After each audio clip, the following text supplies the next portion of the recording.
ওম নমস্তে ভগবতে পূর্ণবায়। ভারত সেবাশ্রম সংঘের প্রাণ প্রতিষ্ঠাতা অলৌকিক দিব্যশক্তি সম্পূর্ণ মহাপুরুষ দেবাদিদেব মহাদেব আচার্য শ্রীমৎ স্বামী প্রণবানন্দজি মহারাজ। ভালো লাগছে না মাস্টারমশাই, আমি সংসার ত্যাগ করে বেরিয়ে যাব, সন্ন্যাসী হব, নতুবা দেশকে রক্ষা করা যাবে না।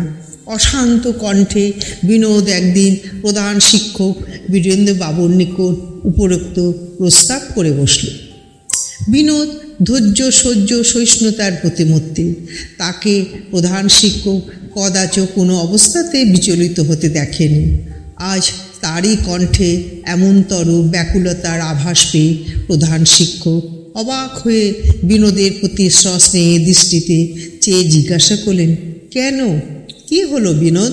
বিনোদ আবেগ কম্পিত কণ্ঠে বলে চলল, মাস্টারমশাই, আপনি জানেন না, আমি জানি। সংযমহারা ব্রহ্মচর্যহীন ছেলের দল উচ্ছন্নে যেতে বসেছে। কি হবে এই সমস্ত হীনবুজ্জ নিরুদ্যম নিরুৎসাহ যুবকদের দিয়ে? এর বীরেন্দ্রবাবু তার প্রিয়তম ছাত্রের এই আকস্মিক ভাবাবেগে যথার্থ রহস্য না বুঝে শঙ্কিত হলেন। বললেন, বিনোদ, সংসার ছেড়ে কোথায় যাবি? কার পাল্লায় পড়বি? জীবনটাই খোয়াবি। তার চেয়ে চল গোরক্ষপুরে বাবা গম্ভীরনাথজির কাছে। আমি তার পায়ে মাথা বিকিয়েছি, তার কাছে গেলে তুই পথ পাবি। বিনোদ আপত্তি করে বসল।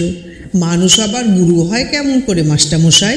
নিজের যতটা জ্ঞান বুদ্ধি ছিল তা দিয়ে যুক্তি তর্ক করে বীরেন্দ্রবাবু বুঝাতে চাইলেন, কিন্তু বিনোদকে কি আর বাঘ বানানো তার অসাধ্য। বিনোদ চলে গেল। চলুন মাস্টারমশাই, আমি গোরক্ষপুরেই যাব। কয়েকদিন পর হাসতে হাসতে বিনোদ এসে বলল বীরেন্দ্রবাবুকে।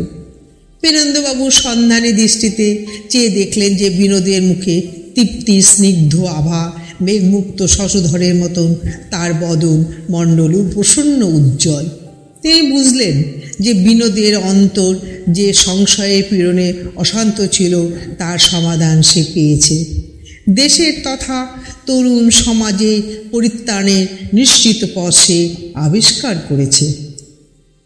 বিনোদকে সাথে নিয়ে বীরেন্দ্রবাবু গোরক্ষপুর মঠে বাবা গম্ভীরনাথজির চরণে উপস্থিত হলে বিস্মিত চমকিত হয়ে তিনি বীরেন্দ্রবাবুকে জিজ্ঞাসা করলেন, এক বালকটিকে কোথা থেকে কে নিয়ে এলে? এ তো জন্ম থেকে সিদ্ধযোগী। বীরেন্দ্রবাবু পরিচয় দিলেন। নাথজি সানন্দে বিনোদকে দীক্ষা দিলেন।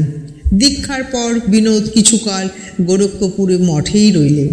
এই সময় তিনি প্রায় সর্বক্ষণ অন্তর্মুখী হয়ে মঠের সন্নিহিত গভীর জঙ্গলের মধ্যে নিরন্তর সমাধিতে ডুবে থাকতেন।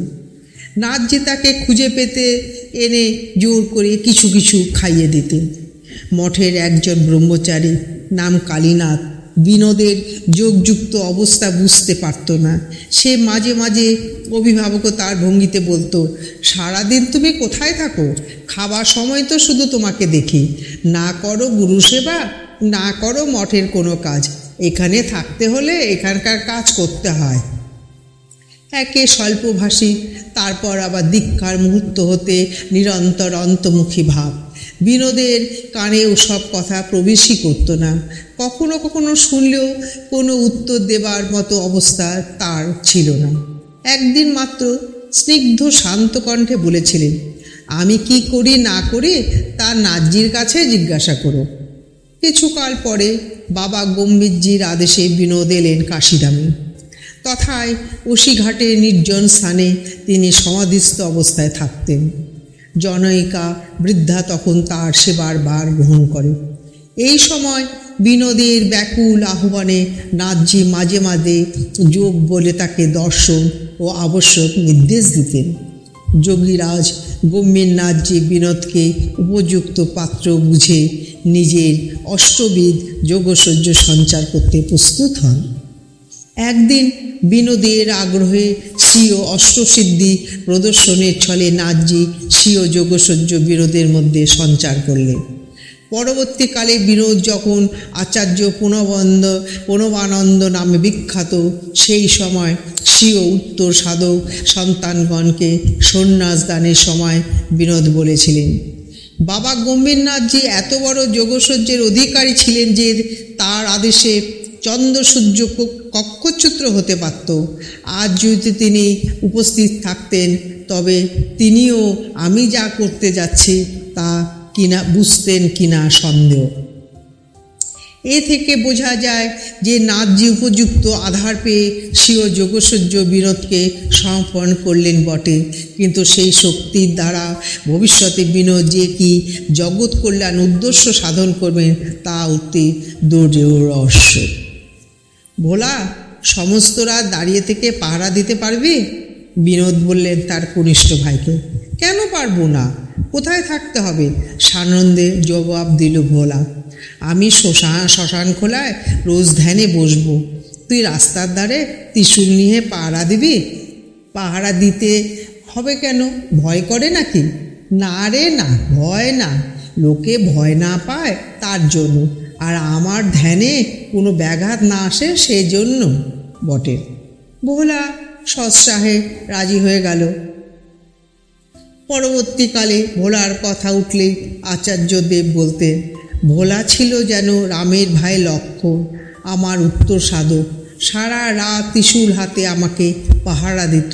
মৃত্যুশয্যায় তাকে আমি মন্ত্র দিই, সেই আমার প্রথম মন্ত্র শিষ্য। মৃত্যুশয্যায় সে মনে করেছিল যে দাদা এত বড় যোগী, নিশ্চয়ই আমাকে রক্ষা করবে, কিন্তু তা কি হয়? মহাযোগীরাও কদাচ নিয়তির বিরুদ্ধচারণ করেন না। বৎস সারাদিক কাল কাশীধামে থেকে নাথজির নির্দেশে বিনোদ ফিরে এলেন জন্মভূমি বাজিতপুরে।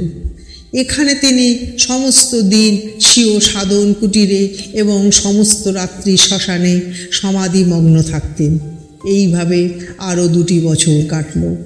এলো 1916 খ্রিস্টাব্দের মাঘী পূর্ণিমা। বিনোদের দেহ মনে শুরু হলো শ্রী ভগবানের মহাপ্রকাশ। সেই থেকে পরবর্তী প্রায় 25টি বছর একাদিক্রমে বিনোদের দেহ মনে চলেছিল বিশ্বনিয়ন্তার মহাপ্রকাশের মহালীলা। ওম তৎসৎ। ওম শান্তি শান্তি শান্তি। হরি ওম।